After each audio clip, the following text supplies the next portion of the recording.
Governor Isa Moasa of Chinda and Maradi State Governor Zakari Umar, both from the Republic of Niger, were on Thursday in Kano to rally support for President Muhammadu Buhari's re-election.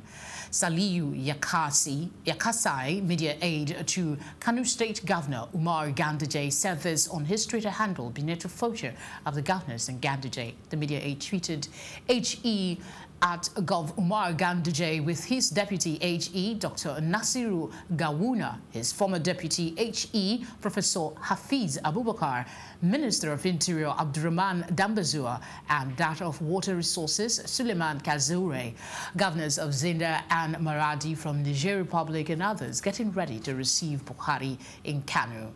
Yakasai added that the two Nigerian governors were in Kano to rally support for President Muhammadu Buhari's re-election. In spite of the omission of names of the All Progressive Congress APC candidates from the final list published by the Independent National Electoral Commission INEC in Port Harcourt, the party insists it will field candidates from Zamfara and Rivers State in the elections as it awaits the February 4 ruling of the Court of Appeal. Plus TV Africa spoke with Jimmy Abia, a legal practitioner, and Bestman Abumere, a public affairs analyst, respectively, on the matter. What INEC has done is simply to comply with the law. What INEC has to do isn't to clear candidates as INEC has just done. INEC isn't clearing the candidates. The parties have presented these candidates, and what INEC has done is simply to present the names of candidates who have been presented to them by the parties and who do not have any legal impediments. So that's exactly what INEC has done. And you will see that in Rivers State, just like in Zamfara, there is a legal impediment. There are legal impediments to candidates being fielded by the APC as a party. So that is what INEC has simply done to comply with the judgments of court. In the states where they are not going to have representation in the elections, they have themselves to blame because of the factionalization. In Rivers State, for example, you know, there have been no love lost between the faction Magnus Ibe belongs to and Amechi. Unfortunately, the other guy used to be in the camp of Amechi. In short, he called him his boss. What brought about the division is nothing but ambition. You know, when it comes to political office in this country, that self-interest is what drives some people wanting to occupy a particular, because they've seen those who have been there before, the amount of where they were able to amass, and they feel that, look, it is my turn. It's a turn by turn. They described the presence of two governors from Niger Republic at the APC campaign in Kano State as setting bad precedents. It is very critical, you know, to our electoral process that we do not allow external intervention, external influence to affect. Of course, there may be interest, you know, from outside the country, but what we are saying is that they should not be directly involved, whether in funding or in participating in campaigns within the country. Because if we allow this, that means that we are setting a bad precedent where some other parties in future might get some other countries, persons from some other countries, to be directly involved, and it may not be in the full interest of Nigeria, knowing that we have particular interests to protect, you know, as against the interests of some other countries. Bestman, do you agree we're setting a bad precedent, so to speak? Of course, it's an affront on our sovereignty, as far as I'm concerned. A Nigerian has no business coming into the country.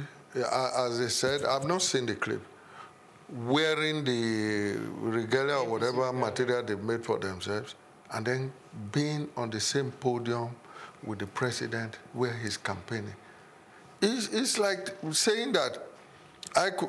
Let me give you one example. You remember in the Okereke Onyekwe, then the likes of the former managing director of Nigerian Breweries, Odumegu, who ultimately became a chairman whose tenure was short-lived, just trying to raise funds for Obama's election because of that euphoria and passion that, for the first time, an African-American is going to become the president of the United States of America. That was what cost them their jobs.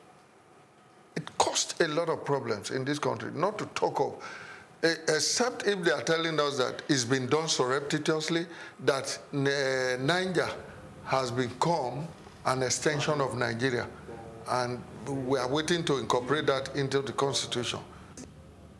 On the alleged impeachment moves on Governor Akinwumi Ambode of Lagos State, their opinion is that we as a people are setting a wrong precedent. In the Ambode's case, there are so many things that are in the speculative domain. One information has that they asked him to bring certain amount of money for campaign. He refused. Another is that he is supposed to personally come to the State House of Assembly to lay the budget, but he transmitted the budget to them through another source. And not only that, he's working surreptitiously to support one opposition or the other to undermine what the powers that be in Lagos think that should be.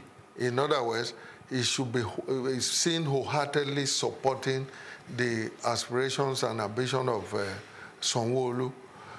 So many intrigues are playing out as far as this issue is concerned.